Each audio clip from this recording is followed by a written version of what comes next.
My lady, It's early for a visitor. it's your older sister.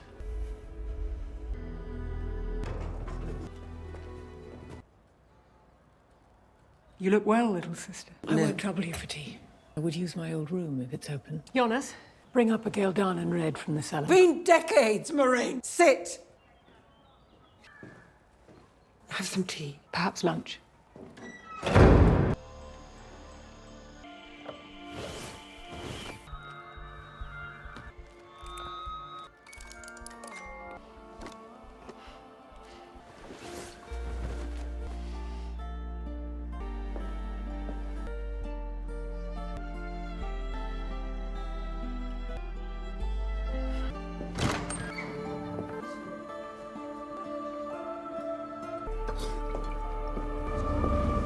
Ran hasn't shown up to work today. He's in some kind of trouble, my lady. I'd like some time alone with your ward.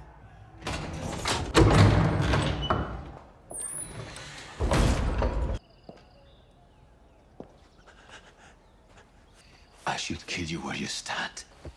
So how are they treating you? My yellow sisters wanted to study you, as did the browns, and I doubt you would have enjoyed either. Randall Thor. Have you started training him yet? Where's he staying? You took everything from me. Really think I'll dance on your strings for a bottle of wine? I know what you really want. Cut off from the One Power.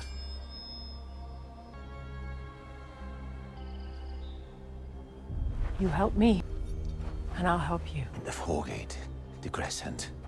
You will teach him everything you know about channeling. And at the end, if I'm satisfied with his progress, I'll leave the knife with you.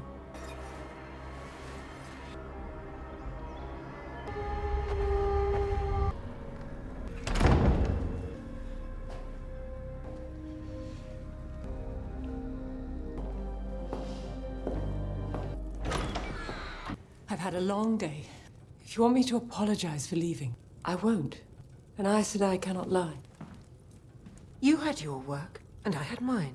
Now my son is going to marry the Queen. Nobody will ever spit on House Damodred again. Will not endanger what I've worked all my life to build. This is not your house, and I'm not your little sister anymore. All the eyes and ears you had here, they're mine. If you want to know where that red-headed boy in the inn went, you're going to have to ask me very nicely. Before we move on to the next topic, if you have anything you'd like to dive deeper into from the previous segment, please leave a comment below. If it's convenient, give this video a like and subscribe to my channel. Alright, let's move on to the next topic. The early days of the Dragon Reborn's journey were fraught with peril, but what if much of it was by design? We're cracking open Moiraine Damodred's secret files, uncovering the covert operations and hidden contacts that allowed her to manipulate events from behind the scenes. Join us as we reveal the full, unbelievable scope of her strategic genius and unseen alliances. It began long before Randall Thor ever picked up a sword in Emond's Field. Moiraine's arrival in the Two Rivers wasn't a stroke of luck. It was the culmination of years of meticulous planning. Her chance encounter with Rand, Mat, Perrin, and Egwene, a carefully orchestrated meeting, guided by prophecies she'd decoded in the deepest archives of the White Tower and reinforced by intelligence from a network of spies she'd built across the Westlands. These weren't just random informants. They were trusted operatives, bound to her by oaths of secrecy and shared devotion to stopping the Dark One.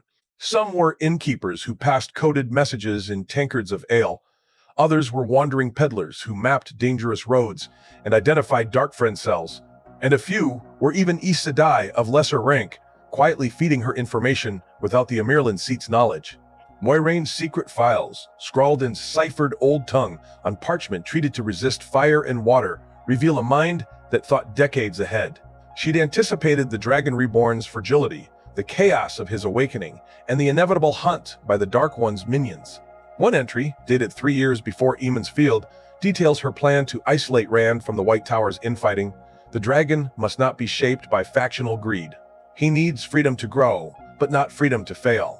I will plant safeguards, allies in shadow, warnings disguised as coincidence, paths that seem chosen, but are forged. Those safeguards manifested in ways no one noticed at the time. A stranger who handed Rand a weathered map in Berlon, marking a shortcut that avoided a Trolloc ambush. An innkeeper in Cairhien, who accidentally spilled wine on a dark friend's notes, exposing their plot to kidnap Mat, a wise woman in Tar Valon who whispered prophecies to Egwene, strengthening her resolve to protect Rand. All of them answered to Moiraine. Her unseen alliances stretched far beyond the bounds of what most Aes Sedai dared. We uncovered references to the Silent Sisters of the Stone, a group of women in the spine of the world who could channel but rejected the White Tower's rules, providing Moiraine with rare herbs to heal channeling sickness and warn of Shadowspawn movements. Another entry hints at a pact with a band of Tuatha'an wanderers, who used their travels to smuggle messages across borders and hide refugees fleeing the Dark One's advance.